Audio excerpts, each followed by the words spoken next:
Bonjour à tous, bienvenue dans un tout nouvel épisode de Léo's French Corner. Je suis vraiment ravi de vous retrouver aujourd'hui pour transformer vos conversations en France.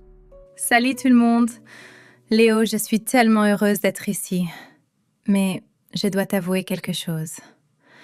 J'ai eu un moment un peu embarrassant pendant mon dernier voyage en Provence. Oh non, qu'est-ce qui s'est passé? Tu as encore confondu le mot poisson et poison au restaurant? Non, heureusement. J'étais invitée à un apéritif très élégant avec des Français locaux. C'était magnifique. Il y avait du vin, du fromage.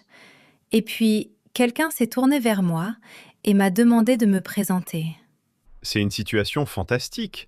C'est le moment idéal pour se faire de nouveaux amis. Oui, mais j'ai complètement paniqué. J'ai oublié comment être une personne normale. J'ai récité mon livre de grammaire, j'ai dit « Bonjour, je m'appelle Sophie, j'ai 65 ans, j'habite en Amérique, je suis une ancienne professeure, j'aime le vin. Oh Sophie, c'est magnifique grammaticalement, mais... » Mais c'était horrible. J'avais l'impression de lire mon passeport. J'avais l'air d'un robot. Ou pire, d'être dans une salle d'interrogatoire avec la police. La conversation est complètement morte après ça. Ne sois pas trop dur avec toi-même. C'est le problème de toutes les méthodes de langue. On vous apprend à donner une liste de faits très secs. Mais en France, la conversation est un art. Les Français ne veulent pas votre CV, ils veulent connaître votre personnalité. Exactement. Je veux avoir l'air élégante, intéressante. Je veux montrer que j'aime la vie. Apprends-moi à me présenter comme une vraie Parisienne, Léo. C'est parti pour le guide de survie des dîners mondains. La première chose à changer, c'est la façon dont tu parles de ton statut ou de ton métier. D'accord. Donc, dire « Je suis une professeure retraitée », c'est trop ennuyeux? C'est un peu froid. En France, la retraite est vue comme le début d'une nouvelle vie merveilleuse. Au lieu de donner un fait du passé, on va utiliser une phrase très positive et dynamique. Je suis à la retraite et j'en profite pour... J'en profite pour...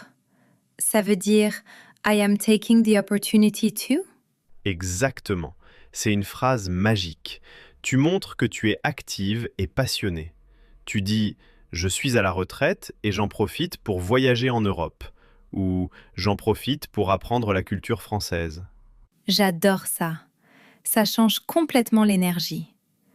Je suis à la retraite et j'en profite pour découvrir les meilleurs restaurants de Lyon. Voilà, instantanément, la personne en face de toi a envie de te poser des questions sur tes voyages ou tes restaurants préférés. C'est une porte ouverte. D'accord, c'est noté. Mais comment je parle de mes hobbies? Parce que j'aime le vin et j'aime les musées, je sais que c'est un peu basique.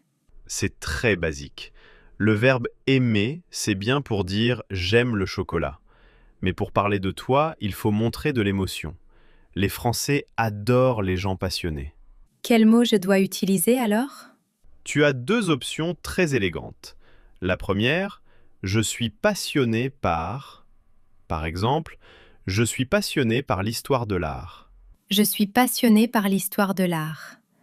C'est vrai que c'est beaucoup plus chic que j'aime l'art. Et la deuxième option, c'est ma préférée. Tu dis, mon grand plaisir c'est de...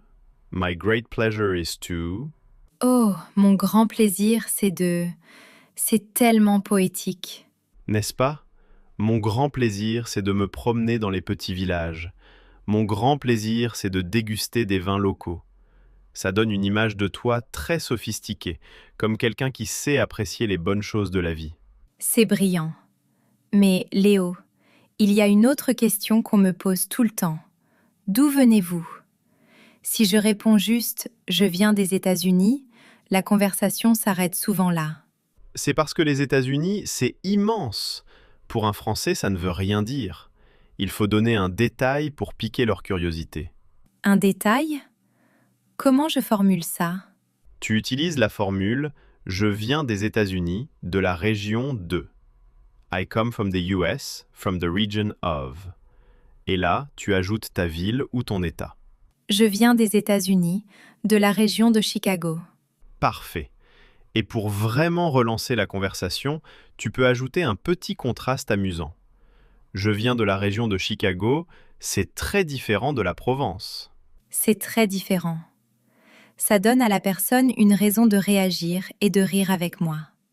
Ce qui nous amène à la règle d'or absolue de la conversation française, Sophie.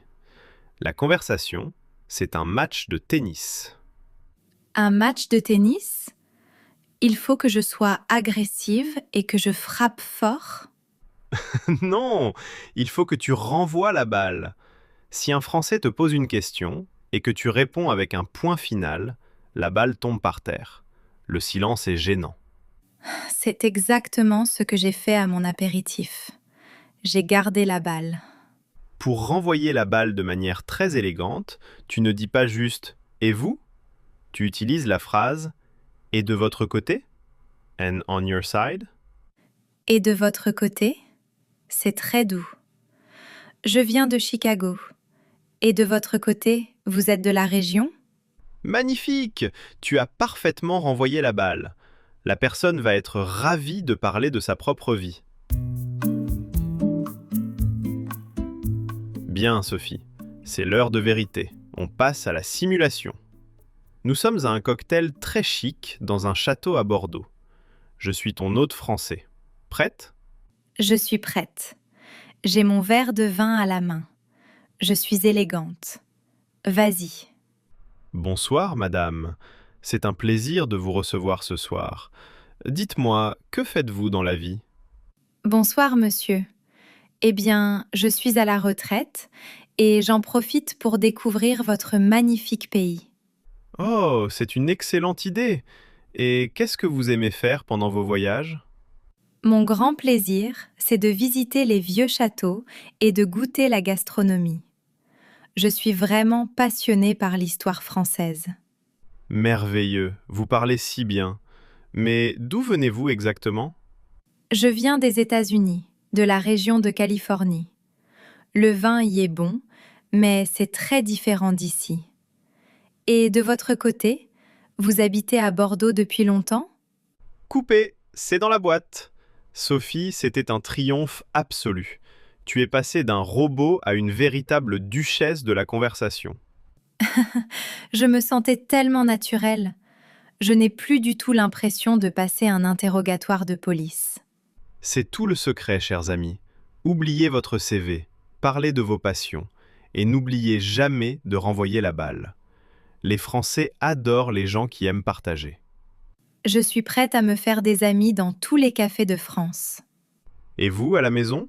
C'est le moment de vous présenter. C'est votre devoir dans les commentaires. Utilisez nos nouvelles formules.